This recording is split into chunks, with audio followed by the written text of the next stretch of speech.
friends, welcome back to my channel. I apologize for this coming in the car. I was trying to find the best lighting, but the sun is kind of going down and I'm outside of Levi's Stadium. As you can see, right over there.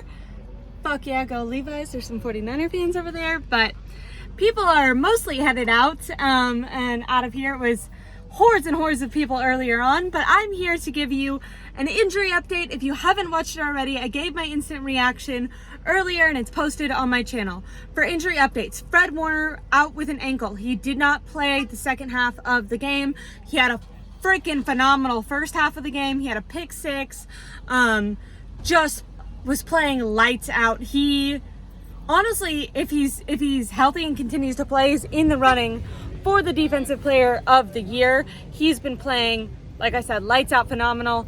But he unfortunately got an ankle injury. I assumed, because what I heard from Matt Barrows, who was a beat reporter for the 49ers during the game, is that they had held him out of the second half only for precaution, that he could have gone if he wanted to go, but that they, since they were at this point, the 49ers, I think, were up 27-3 going into the second quarter, or the second half, not the second quarter.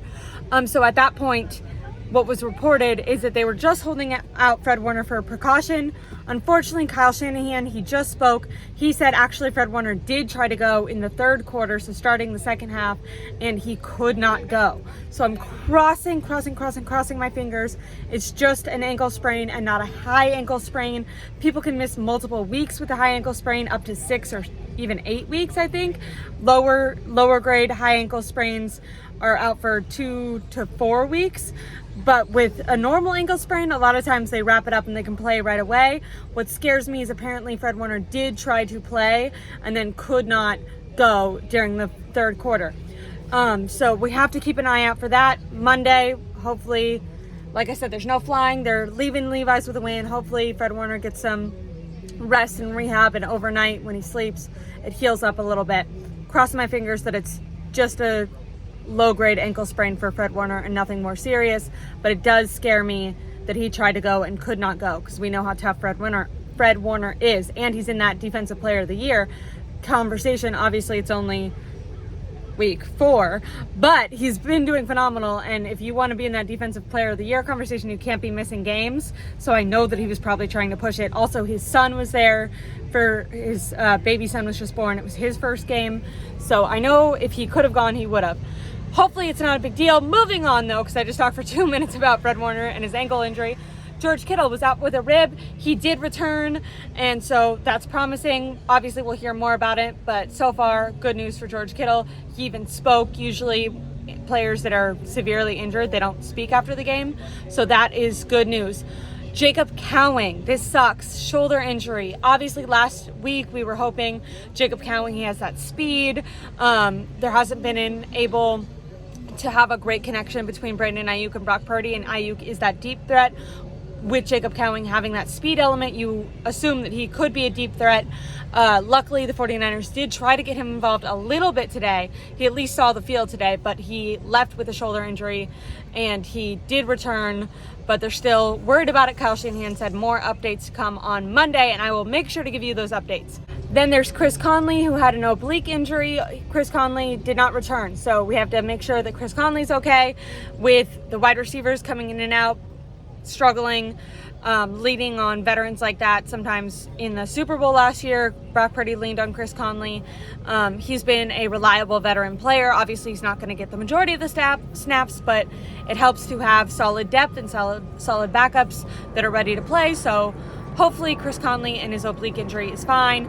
Kyle Juszczyk, he actually, and I feel that, so many police officers. Hi. I'm not doing anything.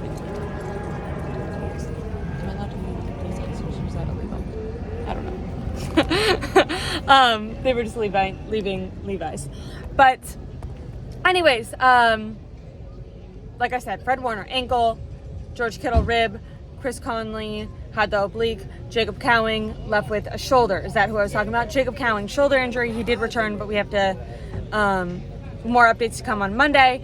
And then Kyle Juszczyk, he left with a shoulder injury at the end of the game, so we don't know how much that was impacted. I didn't speak about him in my incident analysis, and I'm kicking myself for it.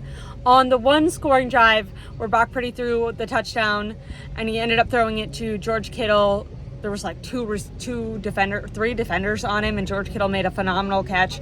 Earlier in the game, in the red zone, George Kittle also made a phenomenal catch. It wasn't for a touchdown the first time, but it was within the red zone. Kittle had a phenomenal game, but someone that I didn't mention who had a great game was fucking Kyle Juszczyk. Kyle Juszczyk on that play didn't count because it was called back for a holding penalty, but Kyle Juszczyk scored a touchdown. He was out there blocking, he was receiving. They even used him as a running back without, like, usually they have him in two wide back or two running back formations. They used him as the sole running back. I think kick returner or punt returner because Isaac Randall fucking fumbled and they were like not putting him back there. So Debo and Kyle Juszczyk went back there. But yeah, Kyle Juszczyk left the game with a shoulder injury. I'm once again crossing my fingers that it's nothing serious. I know fans are split on Kyle Juszczyk because he's obviously a beloved player, but he's not utilized that much. He was utilized much more today and took advantage of those opportunities. He's a weapon, and I put that more on Kyle Shanahan not using Kyle Juszczyk than Kyle Juszczyk's ability, because today he had a phenomenal game. I'm hoping his shoulder is fine. So, and then Jordan Elliott had a knee injury, and it's not looking good. That was the one that Kyle Shanahan had more information on. He said it's not an ACL, but that there's definitely swelling and maybe an MCL, something less severe than an ACL, but seems like he might be out for a while. So crossing my fingers that he's okay, because we don't want injuries for anyone. But those are the injury updates. Fred Warner, got to check on his ankle. Chris Conley, got to check on his oblique. Juszczyk, got to check on his shoulder. Jacob Cowing came back in the game. George Kittle came back in the game.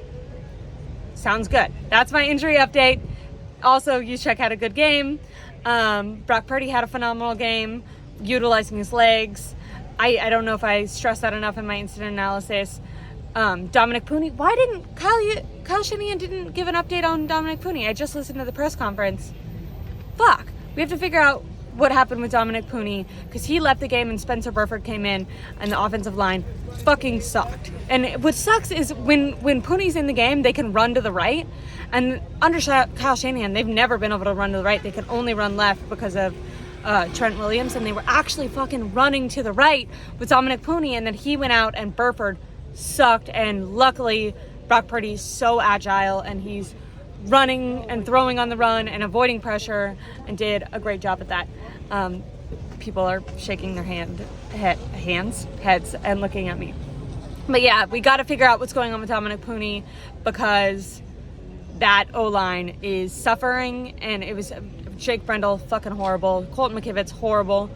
The highlights were Trent Williams, and then Dominic Pooney, obviously not nowhere near as good as Trent, not even a great offensive lineman. But for being a rookie, I felt like he was the best that we could have hoped for. I mean, he's outplayed his draft position. I think he's... Oh, there's a cop literally stopping.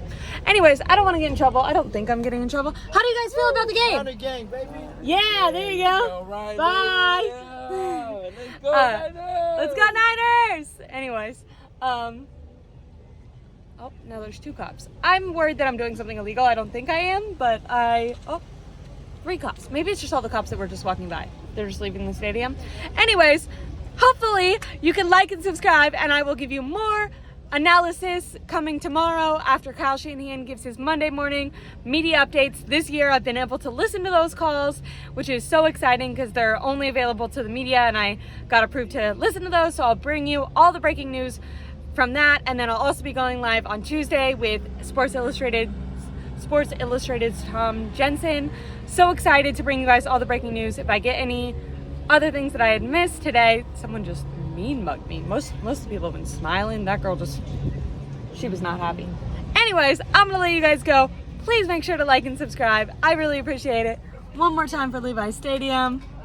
What a great time. Thank you guys. Like and subscribe. Leave a comment. Bye.